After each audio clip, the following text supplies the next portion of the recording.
Hello to all, welcome to Momentum IS. This is Jyoti and I am going to conduct a very short session on Chola Local Self Government.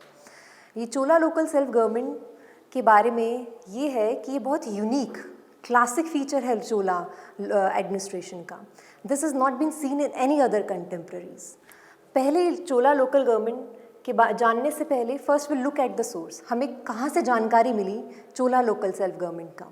एक Uttaramerur inscription है issued by Chola King Parantaka I, dated 1919 AD and 1921 AD.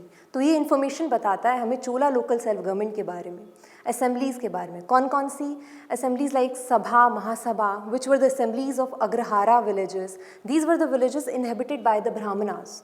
और the assemblies of the ur, that is the assemblies of the peasants. और हमें बताता है assemblies of the nadu, that is at the district level. Nagaram, that is towns के assemblies के बारे में बताता है.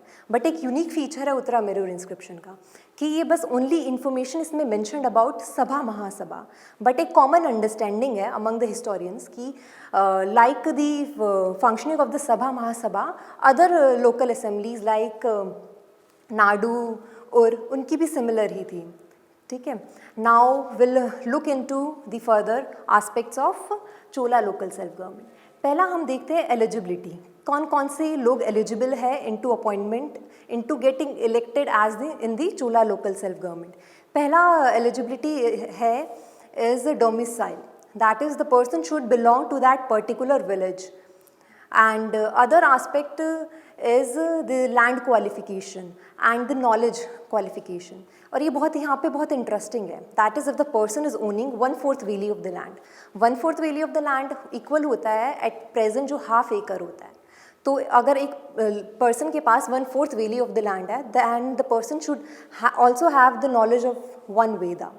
या फिर किसी के पास 1/4 वेली ऑफ लैंड नहीं है तो उसके पास एटलीस्ट 1/8 वेली ऑफ लैंड होना चाहिए, अलॉन्ग विद दैट 1 वेदा का नॉलेज एंड 1 भाषा का knowledge.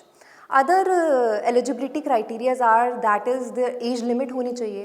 That is people belonging to 35 to 70 years, तो वो दे गेट इलेक्टेड. एंड यहाँ पर एक another aspect is 3 years term मिलता है. That is the person can get elect 3 times.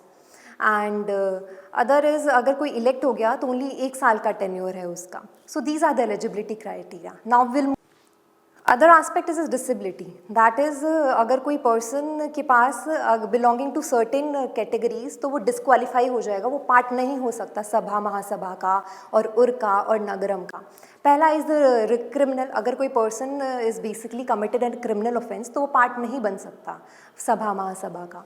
Other is basically if a person is belonging is basically somewhat related to that criminal person, that is the relative of the criminal person. तो ये aspect बहुत irrational है, वो हम further explore करेंगे in the limitations.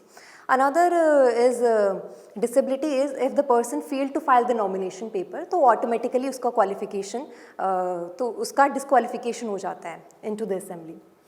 Now we'll look into the process. अब ये process बहुत ही interesting है. That is एक village को divide कर दिया जाता है into 30 wards और एक ward में से एक person elect होता है. अब क्या करते थे, पाम लीव्स पे हर एक कैंडिडेट का नाम लिख देते थे. Now they put into the pot. अब पॉट को थॉरली मिक्सअप करते थे और एक बच्चे को बुलाते थे so to get the leaf out of that pot. अब एक बच्चे को क्यों बुलाते थे? Because children are having the sleek hands ना, so they can easily pull the leaf out of the pot. तो बच्चे को बुलाते थे, तो ऐसे जिसका नाम निकलता था द पर्सन गेट सिलेक्टेड. ऐसे ही ये प्रोसेस 30 times रिपीट होता था. Why? Because we have to appoint 30 members. And अभी ये देख रहा है ये एक लॉटरी सिस्टम है. अब the person now they get elected. अब वो कैसे वर्क करते थे? They work in the form of committees known as variyams. अब ये वरियम्स का डिसीजन होता था based on the majority. Okay. Now will move on to the analysis part. अब हमने पूरा देख लिया कि लोकल सेल्फ गवर्नमेंट क्या क्या था, उसका प्रोसेस क्या था, eligibility, disqualification. Now will moving on to the analysis part. Analysis first will look into what were the democratic elements present in the local self-government. पहला essential is basically representative body था. That is people belonging to that particular village, so they represent in the administration. Another democratic element is basically जो हमने देखा है qualification और basically disqualification were similar to all, as in कोई religion, कोई cast, कोई race biases नहीं था ऐसा. Another democratic element we have looked into is the security of tenure. That is 1 year tenure होता था. कोई पर्सन इलेक्ट हो गया असेंबली में तो 1 साल तक वो उसका टेन्योर रहता था वहाँ पे. Another democratic element is the autonomy. That is centre provide करते थे assemblies को to function independently.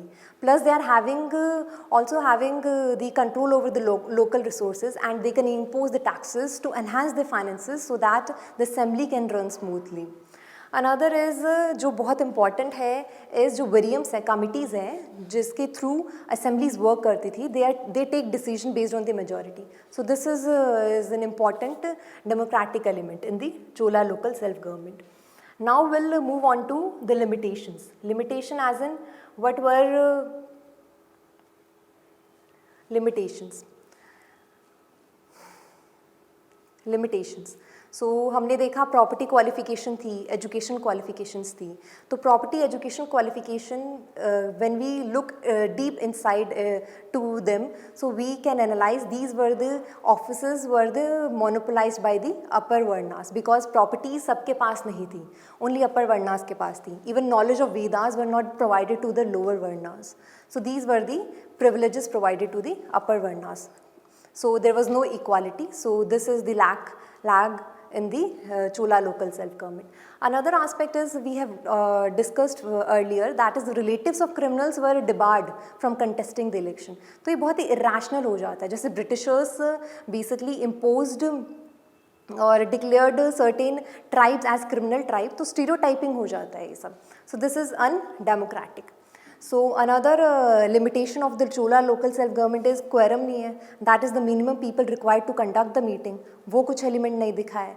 Another aspect is limited autonomy है. That is center एक fixed jurisdiction, एक jurisdiction fix कर देता है. Within that jurisdiction they have to operate. तो इतना कोई discretion provide नहीं होता है local self-government में. Another limitation we can look into is the lottery system होता है. ये unpopular element है. कोई democratic aspect इसमें दिखता नहीं है. एंड इज़ अनदर इज़ जो बहुत एसेंशियल है, that is the regional disparity. तो चोला लोकल सेल्फ गवर्नमेंट जो हम देख रहे हैं सारे रीजन्स में अवेलेबल नहीं था. Only those reasons which are lacking in the resources, वहाँ पे एडमिनिस्ट्रेशन था at the grass root level. जैसे कि कावेरी बेल्ट है जो रिच फर्टाइल है, वहाँ पे this assembly was not been held. Another aspect we can talk about is Adhikari, that is a center official recruited by the center. तो वो interfere करता था into the administration of the local self government. So अब हम conclude क्या करेंगे? 2 unique element था, 2 classic example है, 2 unparalleled है, not been found in any of the contemporaries. But this local self government was not a too democratic body.